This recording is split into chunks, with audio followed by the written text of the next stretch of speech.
à l'initiative du secrétaire général des Nations Unies lui-même, qui a tenu, malgré le contexte que nous vivons avec la Covid-19, à organiser cette réunion de haut niveau, cet événement de haut niveau virtuel, en mobilisant les principaux partenaires de la RCA, les membres du Conseil de sécurité, les institutions financières internationales, les pays de la région, également l'Union européenne, la CAC, l'Union africaine, pour encore une fois montrer tout l'intérêt que la communauté internationale porte à la situation en République centrafricaine.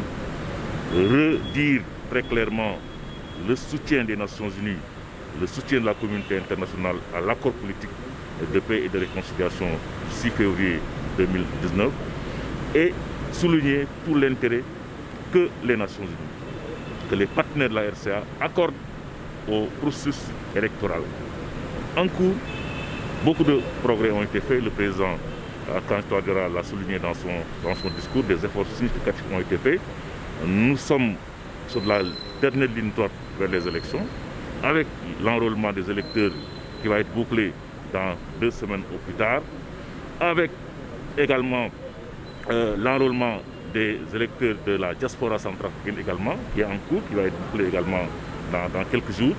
Donc la voie est ouverte.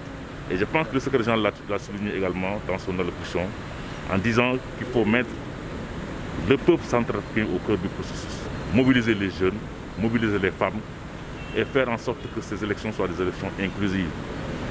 Il y a la question du vote des réfugiés qui a été posée et nous exprimons également le regret que ce vote ne puisse pas être organisé. Le président Faustin Archange Touadéra l'a expliqué dans son allocution.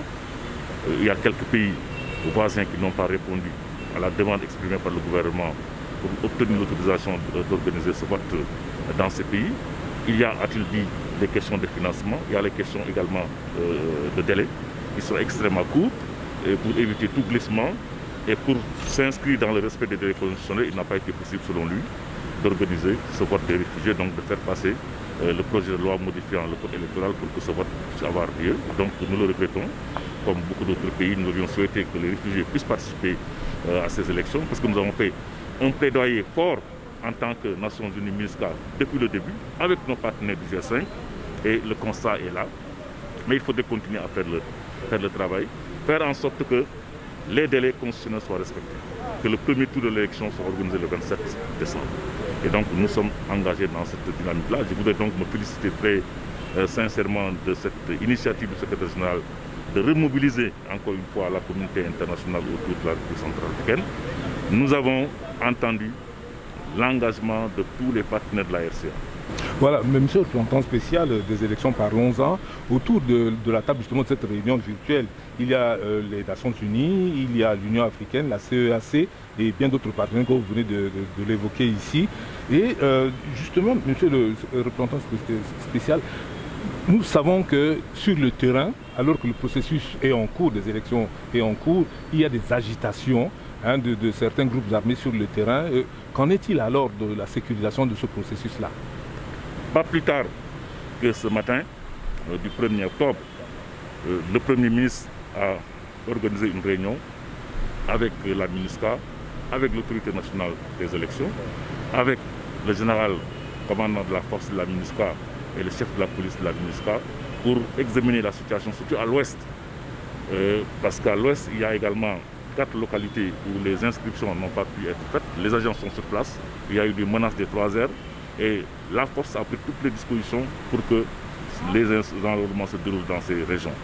On a encore près de 7 jours à 2 semaines pour le faire et donc le Premier ministre s'est engagé à prendre toutes les initiatives effectivement pour que l'enrôlement se déroule. Il y a eu ces menaces des 3 heures et de quelques éléments de l'UPC que nous essayons de contenir parce que nous avons un mandat électoral très fort et ce mandat électoral également nous impose d'appuyer, d'assister le gouvernement pour que la sécurité soit assurée. Sécurité des agents, surtout des agents, des agents recenseurs, des agents tablettes, face aux menaces répétées des 3 heures. Il y a eu quelques actes délibérés que nous condamnons fortement et nous lançons encore une fois un appel à tous les éléments des groupes armés de laisser le processus d'enrôlement se dérouler de la meilleure manière, d'arrêter, de cesser d'attaquer les agents tablettes qui font leur travail sur le terrain. En tout cas, nous ne tolérerons plus aucune entrave à ce processus. Oui, alors, monsieur le représentant, pour terminer, nous savons que le Covid-19 n'a pas épargné la République centrafricaine. Ça a certainement impacté sur son économie qui est déjà en difficulté. Alors, dites-nous, qu'est-ce que les partenaires comptent faire pour l'aider à se relever et surtout sur le terrain pour que cela ne puisse pas aussi jouer sur le processus électoral en cours et la mise en œuvre de la PPR? Je ne pense pas que le Covid puisse impacter négativement sur le processus électoral. C'est vrai, ça impacte également sur l'économie nationale du pays, même sur nos activités, même sur nos opérations militaires. C'est évident. Nous avons connu ces derniers temps une croissance extraordinaire des cas actifs de Covid au sein de la force de la MINUSCA. Mais nous travaillons en étroite collaboration avec le gouvernement, avec le ministre de la Santé surtout, et avec l'OMS surtout. Je pense que le peuple centrafricain est un peuple très résilient. Beaucoup de progrès ont été faits, une mobilisation forte a été faite, même si on constate que certaines mesures barrières, certains gestes barrières ne sont pas respectés. On le voit publiquement dans les rues, les gens ne portent pas de masque, même si le port du masque est obligatoire.